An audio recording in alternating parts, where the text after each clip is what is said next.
నమస్తే. Welcome to Andhraprabha. నేను తేజస్వి.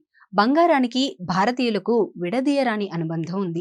మన వారికి పసిడి అంటే ఖరీదైన లోహం మాత్రమే కాదు, అక్కరకు ఆదుకునే నేస్తం కూడా. బంగారం దిగుమతిలో భారతదేశం ప్రపంచంలోనే నంబర్ 1 స్థానంలో ఉంది. ఇప్పుడు ఆంధ్రప్రదేశ్లో బంగారం ఉత్పత్తి త్వరలోనే మొదలు కానుంది. కర్నూలు జిల్లా తుగ్గలి మండలంలోని జొన్నగిరి బంగారం గనిలో ఈ ఏడాది చివరి నాటికల్లా బంగారం ఉత్పత్తి ప్రారంభం కానుంది. మన దేశంలో ప్రైవేట్ రంగంలోనే అతిపెద్ద బంగారు గని ఇదే కావడం గమనార్హం. Deccan gold mines limited company అనుబంధ సంస్థ జమైసోర్ సర్వీసెస్ ఇండియా లిమిటెడ్ ఈ జొన్నగిరి గోల్డ్ మైన్ అభివృద్ధి చేస్తోంది. బంగారం తవ్వకాల కోసం ఇప్పటికే ఈ ప్రాంతంలో 250 ఎకరాలకు పైగా భూసేకరణ చేపట్టి ప్రాసెసింగ్ ప్లాంట్ నిర్మాణం చేపడుతోంది.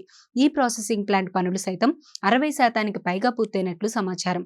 దేశంలో ప్రైవేట్ రంగంలో ఫస్ట్ గోల్డ్ మైన్ ఏపీలోని కర్నూలు జిల్లా జొన్నగిరిలో బంగారు గనిలో కొద్ది రోజుల్లో పనులు ప్రారంభం కానున్నాయి. ఇప్పటికే దీనికి సంబంధించి ప్రాసెసింగ్ ప్లాంట్ పనులు 80% పూర్తయ్యాయి. 4-5 నెలల్లో ఉత్పత్తి మొదలు కానున్నట్లు దక్కన్ గోల్డ్ మైన్స్ వెల్లడించింది. మొత్తానికి రాయలసీమ పసిడికి ఉత్పత్తికి వేదికగా కావడం మరో ప్రాధాన్యంగా మారింది. బంగారం గనుల కోసం దేశంలో విపరీతమైన పోటీ నెలకొంది.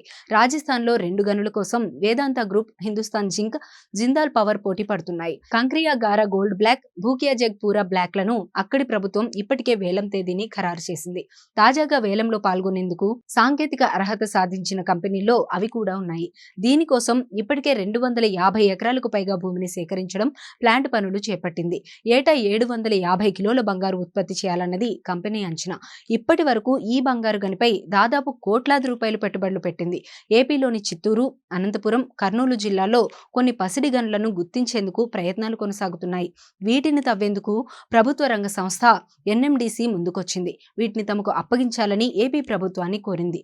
జొన్నగిరి గనితో పాటు ఈ జిల్లాల్లోనూ బంగారం ఉత్పత్తి ప్రారంభమైతే ఆంధ్రప్రదేశ్కు బంగారు గనుల రాష్ట్రంగా జాతీయ స్థాయిలో గుర్తింపు లభిస్తుంది.